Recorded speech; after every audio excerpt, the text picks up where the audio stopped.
शांति। ओम शांति। ओम शांति। आज है 19 फरवरी 2021। शिव बाबा की साकार मुरली। आज बाबा क्या कहते हैं? बाबा कहते हैं, मीठे बच्चे, तुम इस कब्रिस्तान को परिस्तान बना रहे हो, इसलिए तुम्हारा इस पुरानी दुनिया कब्रिस्तान से पूरा पूरा वैराग्य चाहिए। प्रश्न: बेहद का बाप अपने रूहानी बच्चों का वंडरफुल सर्वेंट है, कैसे? बाबा कहते हैं, बच्चे, मैं तुम्हारा धोबी हूँ।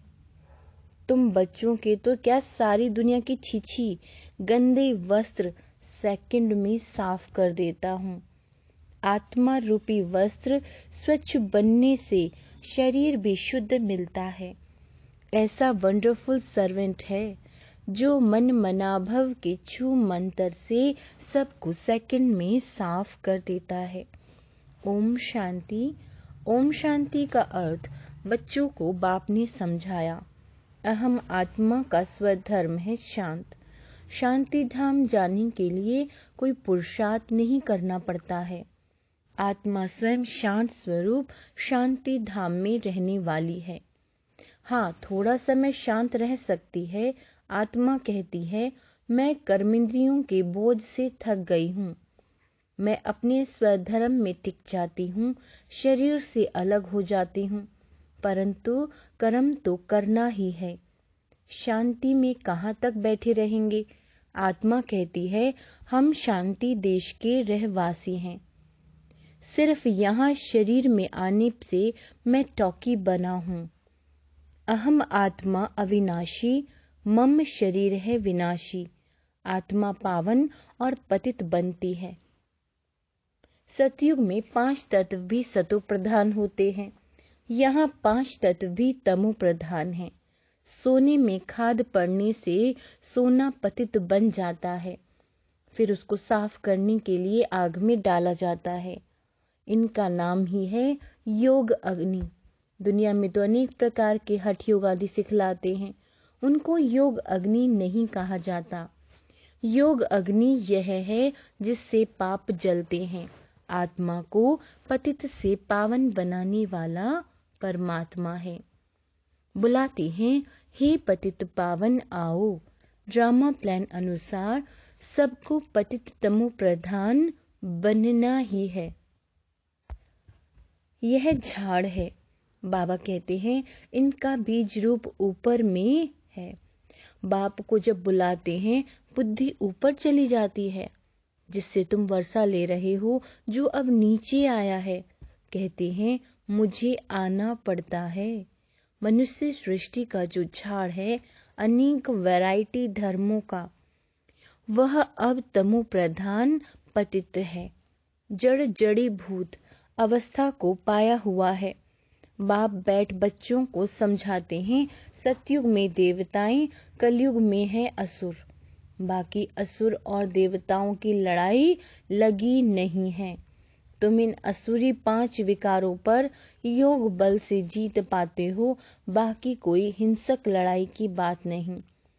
तुम कोई भी प्रकार से हिंसा नहीं करते हो, कभी किसी को हाथ भी नहीं लगाएंगे। तुम डबल अहिंसक हो। काम कटारी चलाना, यह तो सबसे बड़ा पाप है। बाप कहते हैं, यह काम कटारी आदि मध्य अंत दुख देती है। विकार में नहीं जाना चाहिए। देवताओं के आगे महिमा गाते हैं ना, आप सर्वगुण संपन्न। आत्मा कहती है, हम पतित बने हैं, तब तो बुलाते हैं, हे पतित पावन आओ। जब पावन है तब तो कोई को बुलाते ही नहीं। उनको स्वर्ग कहा जाता है। यहाँ तो साधु संत आदि कितनी धुन लगाते हैं, हे पतित पावन सीताराम। बाप कहते हैं, इस समय सारी दुनिया पतित है। इसमें भी किसी का दोष नहीं है, यह ड्रामा बना बनाया है। जब तक मैं आऊं, इन्हों का अपना पार्ट बजाना है। ज्ञान और भक्ति, फिर है वैराग्य, पुरानी दुनिया से वैराग्य। यह है बेहद का वैराग्य, उन्हों का है हद का वैराग्य। तुम जानते हो, यह पुरानी दुनिया अब खत्म होनी है। नया घर बनाते हैं तो पुराने घर से वैराग्य हो जाता है ना। बेहद का बाप कहते हैं, अभी तुमको स्वर्ग रूपी घर बनाकर देता हूँ। अभी तो है नर्क, स्वर्ग है नई दुनिया, नर्क है पुरानी दुनिया। अभी पुरानी दुनिया में रह हम नई दुनिया बना रहे हैं। पुरानी कब्रिस्तान पर हम परिस्तान बनाएंगे। यही जमुना का कंठा होगा, इस पर महल बनेंगे। यही दहली जमुना नदी आदि होगी। बाकी यह जो दिखाते हैं पांडवों के किले थे, यह सब हैं दंत कथाएं। ड्रामा प्लान अनुसार जरूर फिर यह सब बनेंगे। जैसे तुम यज्ञ तप दान आदि करते आए हो, फिर भी करना होगा। पहले तुम शिव की भक्ति करते हो, फर्स्ट क्लास मंदिर बनाते हो, उसको व्यभिचारी भक्ति कहा जाता है। अभी तुम ज्ञान मार्ग में हो, यह है अव्यभिचारी ज्ञान। एक ही शिव बाबा से तुम सुनते हो। जिसकी पहले पहले तुमने भक्ति शुरू की, उस समय और कोई धर्म होते नहीं, तुम ही होते हो। तुम बहुत सुखी रहते हो। देवता धर्म बहुत सुख देने वाला है। नाम लेने से मुख मीठा हो जाता है। बाबा कहते हैं तो तुम एक बाप से ही ज्ञान सुनते हो। बाप कहते हैं और कोई से ना सुनो। यह है तुम्हारा अव्यभिचारी ज्ञान। बेहद के बाप से कि तुम बने हो, बाप से ही वर्षा मिलेगा। नंबर वार पुरुषार्थ अनुसार बाप भी थोड़े समय के लिए साकार में आया हुआ है। कहते हैं मुझे ही तुम बच्चों को ज्ञान देना है। मेरा स्थायी शरीर है नहीं, मैं इसमें प्रवेश करता हूँ। शिव जयंती से फिर झट गीता जयंती हो जाती है, उनसे ही ज्ञान शुरू कर देते हैं। यह रूहानी विद्या तुमको सुप्रीम रूह ही दे सकते हैं। पानी की बात नहीं, पानी को थोड़े ही ज्ञान कहेंगे। पतित से पावन ज्ञान से बनेंगे, पानी से थोड़े ही पावन बनेंगे। नदियां तो सारी दुनिया में हैं, यह तो ज्ञान सागर बाप आते हैं, इसमें प्रवेश कर नॉलेज सुनाते हैं। यहाँ जब कोई मरते हैं तो मुख में गंगा का जल डालते हैं, समझते हैं यह जल है पतित से पावन बनाने वाला, तो स्वर्ग में चला जाएगा। यहाँ भी गौमुख पर जाते हैं, वास्तव में गौमुख तुम चैतन्य हो। तुम्हारे मुख से ज्ञान अमृत निकलता है। गौ से दूध मिलता है, पानी की तो बात नहीं। यह अभी तुमको पता पड़ा है। तुम जानते हो ड्रामा में जो एक बार हो गया वह फिर 5000 वर्ष बाद होगा, हूबहू रिपीट। यह बाप बैठ समझाते हैं, जो सभी का सदगति दाता है। अभी तो सब दुर्गति में पड़े हैं। आगे तुम नहीं जानते थे कि रावण को क्यों जलाते हैं। अभी तुम समझते हो बेहद का दशहरा होना है। सारी सृष्टि पर रावण राज्य है ना। यह सारी जो पृथ्वी है यह लंका है। रावण कोई हद में नहीं रहता। रावण का राज्य सारी सृष्टि में है। भक्ति भी आधा कल्प चलती है। पहले होती है अव्यभिचारी भक्ति, फिर व्यभिचारी भक्ति शुरू होती है।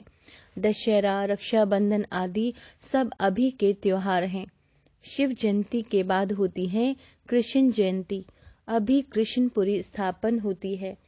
आज कंसपुरी में, कल कंसपुरी में होंगी। कृष्ण थोड़े ही सब यह हो सकता है। कृष्ण जन्म लेते ही हैं सतयुग में। वह है फर्स्ट प्रिंस।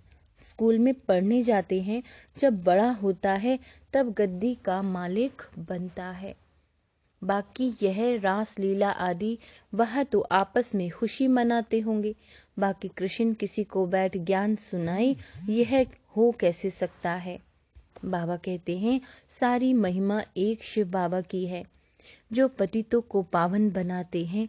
तुम कोई बड़े ऑफिसर्स को समझाओ तो कहेंगे आप राइट कहते हो, परंतु वह और किसी को सुना न सकी।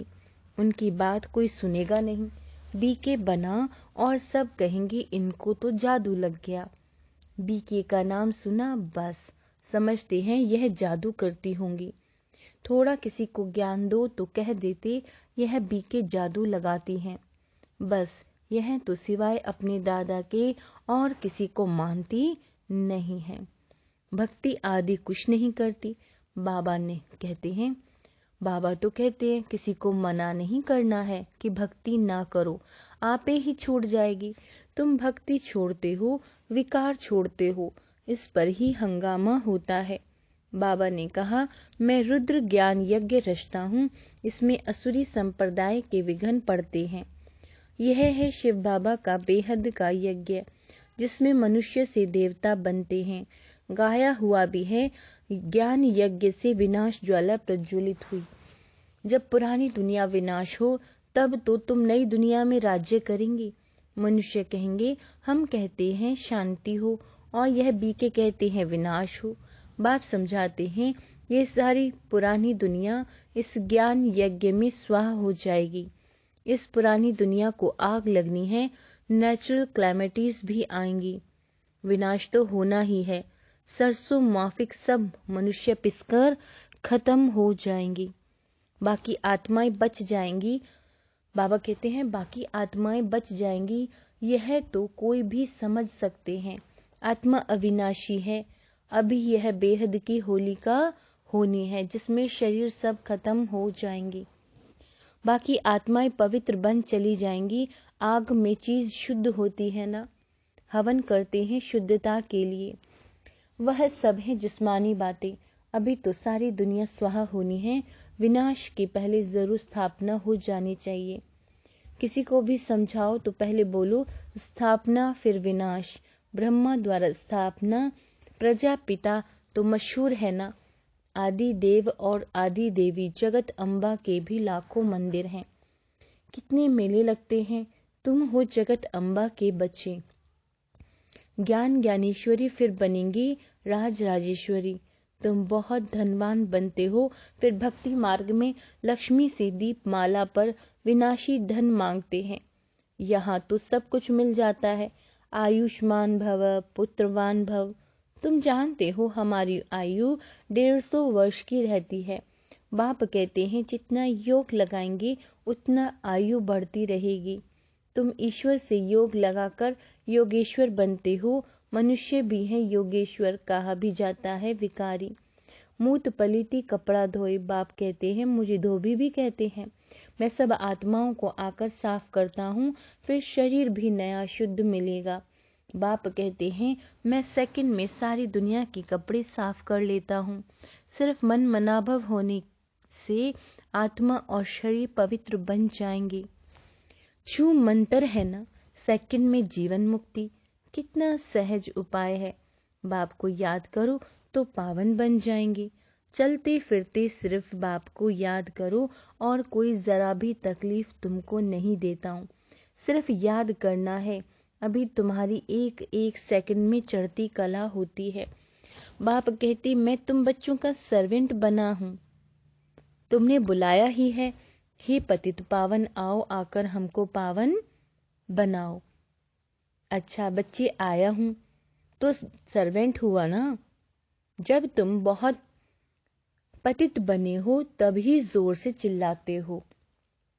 अब मैं आया हूँ, मैं कलप कलप आकर तुम बच्चों को यह मंत्र देता हूँ। मुझे याद करो तो तुम पावन बन जाएंगे। मन मनाभव का अर्थ भी है मन मनाभव मध्याजी भव, अर्थात बाप को याद करो तो विष्णुपुरी के मालिक बन जाएंगे। तुम आए ही हो विष्णुपुरी का राज्य लेने। रावणपुरी के बाद है विष्णुपुरी, कंसपुरी के बाद है कृष्णपुरी। कितना सहज समझाया जाता है।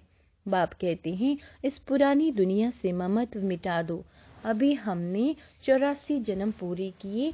यह पुराना चोला छोड़कर हम जाएंगे नई दुनिया में। याद से ही तुम्हारे पाप कटते जाएंगे। इतनी हिम्मत करनी चाहिए। वह तो ब्रह्म को याद करते हैं, समझते हैं ब्रह्म में लीन हो जाएंगे, परंतु ब्रह्म तो है रहने का स्थान। वो लोग तपस्या में बैठ जाते हैं, बस हम ब्रह्म में लीन हो जाएंगे, परंतु वापस तो कोई जा नहीं सकते। ब्रह्म से योग लगाने से पावन तो बनेंगे नहीं। एक भी जा न सके। पुनर्जन्म तो लेना ही है। बाप आकर सच बतलाते हैं, सचखंड सच बाबा स्थापन करते हैं। रावण आकर झूठ खंड बनाते हैं। अभी यह है संगम युग, इसमें तुम उत्तम से उत्तम बनते हो, इसलिए इसको पुरुषोत्तम कहा जाता है। तुम कौड़ी से हीरे जैसा बनते हो, यह है बेहद की बात। उत्तम से उत्तम मनुष्य है देवताएं। अभी तो पुरुषोत्तम संगम युग पर तुम बैठे हो, तुमको पुरुषोत्तम बनने वाला है। ऊंचे ते ऊंचा बाप, ऊंचे ते ऊंच स्वर्ग का वर्षा तुमको देते हैं, फिर यह तुम भूल क्यों जाते हो? बाप कहते हैं मुझे याद करो। बच्चे कहते हैं बाबा कृपा करो तो हम भूले नहीं। यह कैसे हो सकता है? बाबा के डायरेक्शन पर चलना है ना। बाप कहते हैं मुझे याद करो तो तुम पावन पतित से पावन बन जाएंगे। राय पर चलो ना, बाकी आशीर्वाद क्या करूं? अच्छा, मीठे मीठे सिक्की लदे बच्चों प्रति माता पिता बाप दादा का याद प्यार और गुड मॉर्निंग। रूहानी बाप की रूहानी बच्चों को नमस्ते। हम रूहानी बच्चों की रूहानी बाप दादा को याद प्यार, गुड मॉर्निंग और नमस्ते मीठे बाबा। धारणा के लिए आज बाबा क्या कहते हैं? फर्स्ट पॉइंट, बाप के हर डायरेक्शन पर चलकर स्वयं को कौड़ी से हीरे जैसा बनाना है। एक बाप की याद में रह स्वयं को के वस्त्रों को स्वच्छ बनाना है। दूसरा, अब नए घर में चलना है, इसलिए बाबा कहते हैं इस पुराने घर से बेहद का वैराग्य रखना है। नशा रहे कि इस पुराने कब्रिस्तान पर हम परिस्तान बनाएंगे। वरदान, संगम युग के श्रेष्ठ चित्र को सामने रख भविष्य का दर्शन करने वाले त्रिकालदर्शी भव। भविष्य के पहले बाबा कहते हैं सर्व प्राप्तियों का अनुभव आप संगम युगी ब्राह्मण करते हो। अभी डबल ताज तख्त तिलकधारी सर्व अधिकारी मूर्त बनते हो। भविष्य में तो गोल्डन स्पून होगा, लेकिन अभी हीरे तुल्य बन जाते हो। जीवन ही हीरा बन जाता है। वहां सोने हीरे के झूले में झूलेंगे, यहाँ बाप दादा की गोदी में अतीन्द्रिय सुख के झूले में झूलते हो। तो बाबा कहते हैं तो त्रिकालदर्शी बन वर्तमान और भविष्य के श्रेष्ठ चित्र को देखते हुए सर्व प्राप्तियों का अनुभव करो। स्लोगन, कर्म और योग का बैलेंस ही परमात्मा ब्लेसिंग का अधिकारी बना देता है। यानी आपके कर्म में और योग में बैलेंस हो तो बाबा की ब्लेसिंग आशीर्वाद का आप क्या बन जाएंगे? अधिकारी बन जाएंगे। अच्छा, ओम शांति।